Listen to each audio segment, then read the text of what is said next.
Today's podcast is sponsored by Audible. Audible is the world's largest online retailer of digital audiobooks with over 200,000 titles to choose from. You won't be stuck for choice. Audible are giving every single listener of the Adventures in Murderland podcast the opportunity to get a free 30-day trial of their service, as well as a free audiobook completely of your choice on us. All you have to do is sign up to Audible via the link audibletrial.com/Murderland, and that lets them know that we sent you. Remember, every single time you support our sponsors, you're also supporting the podcast. That link one more time for a free 30-day trial, as well as a free audiobook of your choice, is audibletrial.com/Murderland. Now, let's get to the podcast. Chapter systems are offline. They're coming to get you, Barbara. It's alive! We all go a little mad sometimes. Meddling kid. Trace the call. It's coming from inside the house. Be afraid. Be very afraid.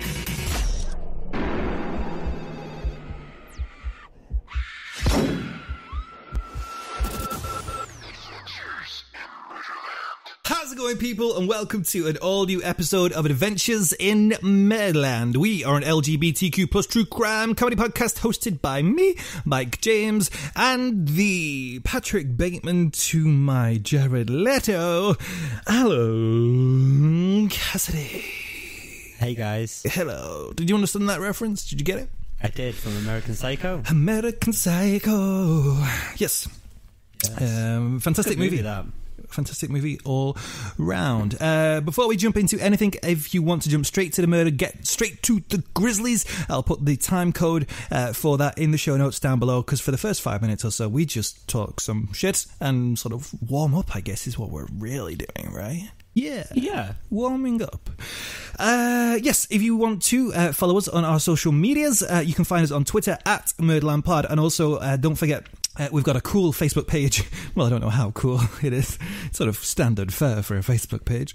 We have a Facebook page, Adventures in Murderland. Just search on Facebook for that, and you'll find us.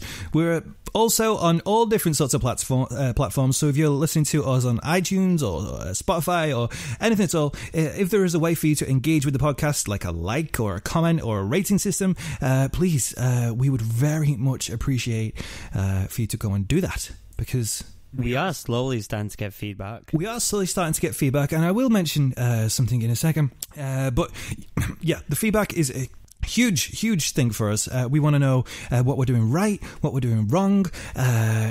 Constructive criticism, fine. We want it, because we want to make whatever this crazy thing is that we're doing, we want to make it the best thing it possibly can be, I guess. Definitely. Yeah. So thank you to everyone who's left comments so far. We also have a YouTube channel which I upload the podcast on, which at the moment really doesn't, it's not really got a specific purpose for it, because YouTube's really picky. It only lets you sort of upload anything over 10 minutes long if you've got, I think, like 100 subs or something like that, maybe. So at the moment, our like hour-long podcasts are being broken up into like 10-minute segments on YouTube, which isn't the most preferable way to. It's a bit weird, that, isn't it? Yeah, because you have to sort of go from one episode to 10 minutes and then go skip. It's not the most preferable way to do things. But I wanted to give a big shout out to someone who commented on our YouTube channel. I'm not going to give the full name because I'm not going to put him on blast, but I just want to say thank you to Susan for leaving the comment on our YouTube channel. I'm meaning to reply to you on the YouTube channel, but thank you very much for your comment. It's very, very lovely. And thank you to anyone who's left comments also on the iTunes thing as well. We don't get to check that as often. We don't sort of get notifications about those sorts of things, which is a bit of a pain, but I wish we could, and I wish we had some way to we'll figure a way how to sort of interact with that more. But Susan specifically, very nice comment. It sort of made our day. I think we picked it up on like a Monday morning or something like that, which is the worst day of every week, everyone knows, and it just sort of gave us a little boost to get us through the Monday. So that was very, very kind. Thank you very much. Put it that way, I was smiling all day. Yeah, same. Okay, so other topics of conversation, Alan. Have we got anything you want to discuss? Any sort of burning topics that you want to think of, talk about? It's autumn. It is autumn. And what does that mean, Alan? What does autumn mean for everyone at home? It's Halloween. Halloween. It's not Halloween until October, though, right? October, next month. That's a fucking month away. It's still autumn time. It is still autumn time, which is it's a fantastic time of year. But also, we will have to figure out something cool and special to do for the podcast for Halloween. Because I know that the people who are listening out there, they love a little spooky Halloween, creepy vibe. I think it should be something a little bit different than we normally do. Yeah, I was thinking that too. I don't know what, though. I've got some good ideas. Have you really? Do you want to share some with me right now?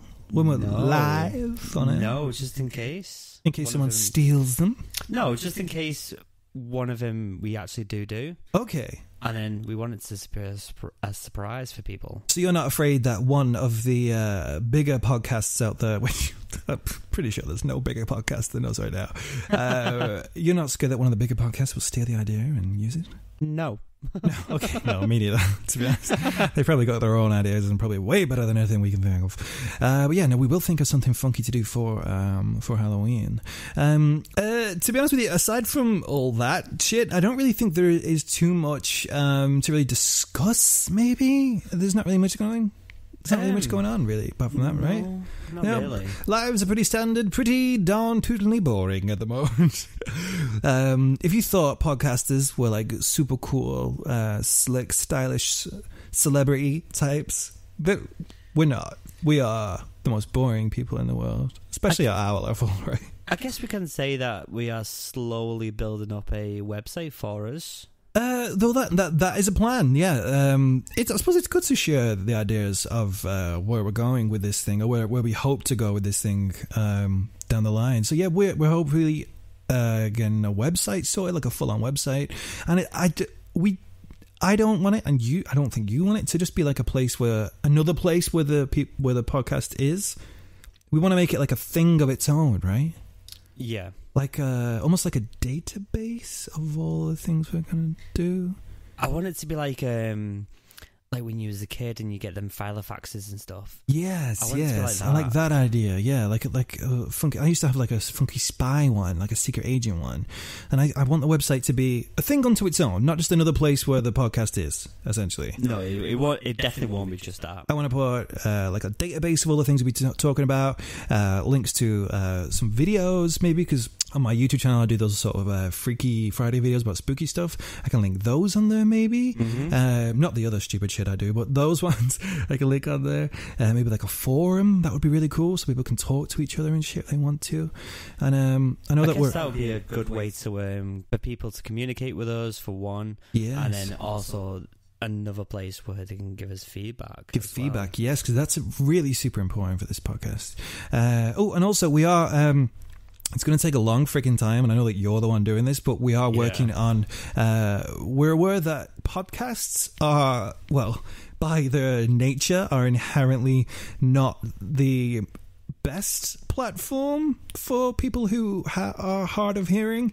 So we're trying to figure out a way that we can allow people who may have hearing difficulties to access the podcast as well, because we want everyone to listen to gross, grisly murders, right? Well, to be fair, the plan is to get like a transcript of each episode. Of each single episode, which is going to take the piss to do. Some people outsource that to other companies and pay a lot of money for it, but we do not have the money to pay. I think they charge like 70 cents per minute, which is a fucking lot of money if you think about it. Oh my god. Our first episode's 2 hours long, so that's a lot of freaking money.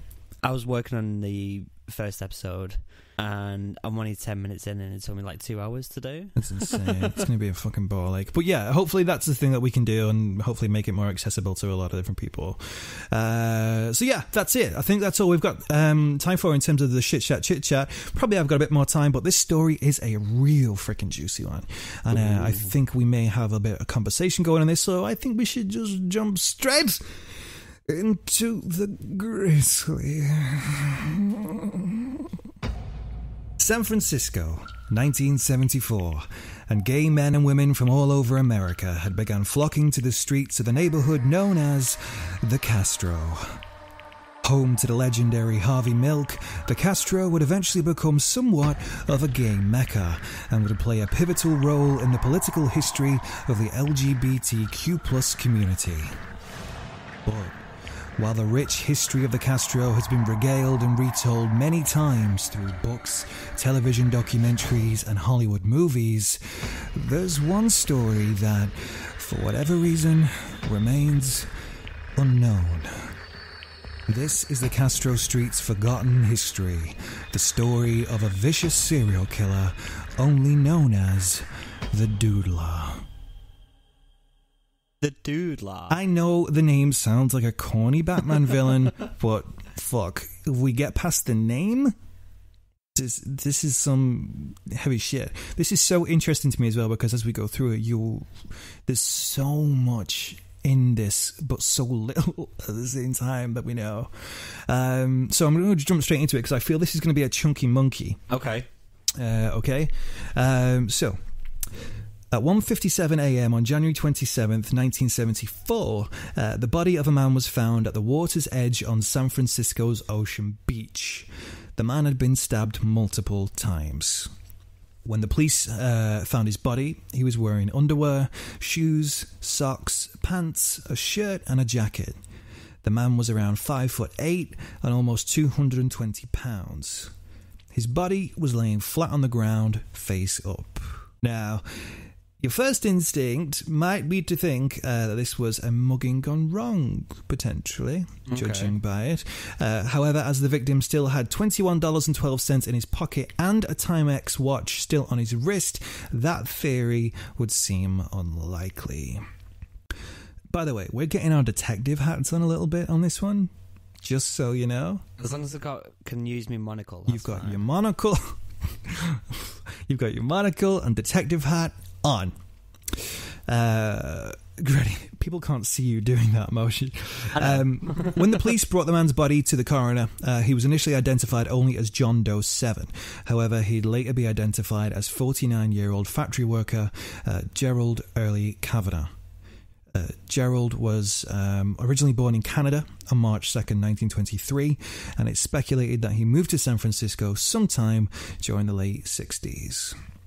Gerard was the first known victim of the serial killer referred to as the Doodler. Right, okay.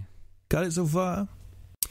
How old was he again? The guy was 49 years old. Why does the year of his birth and the time that it happened doesn't match with his date, with his year? Or is that just me being silly? He was born in 1923. This is 74. Oh, yeah. Okay.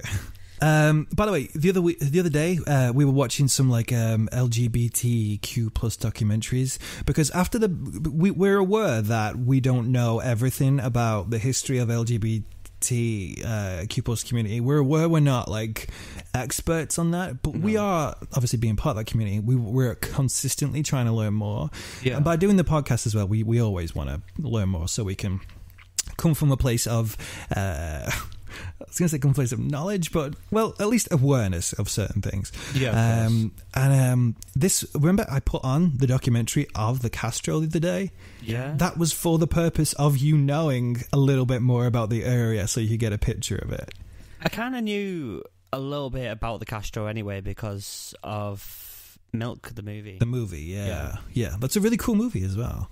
But yeah, that was obviously a dramatization and everything like that. Oh, no. So we wanted to get some factual shit. But yeah, just to paint the picture of that. So yeah, why the name the Doodler, you may ask? Why such a corny name like the Doodler? Because it does sound like a bad Batman villain. What the Doodler would do is that the killer would prowl the bars of the Castro. He'd sit down and have a drink or two and then try and catch the eye of one of the guys in the bar. Okay. Once he'd found someone, the two dudes would get talking and they would sort of, as a means to woo them, he'd offer to draw a quick sketch or caricature of them. Okay. Once the unsuspecting dude had agreed, the fate was then sealed, so thus the name the Doodler. Right, okay, that makes sense then. Yeah, which, I don't know, I mean, it seems weird, like if someone was in a bar nowadays probably asking to draw you, like it probably would seem creepy, but I don't know, would it? Would you feel flattered if someone said, hey honey, can I draw you? Was it in a bar? Yeah, it's a bar, Yeah, just in a like a bar, pub. just chilling out. Okay. You're talking to a guy, talking to a dude, and then he offers to draw you. I think we probably find that creepy now, right? I wouldn't find it creepy as such, really. Would you not? I think I would find it creepy, but I find a lot of things creepy, and I think everyone's a serial killer, so I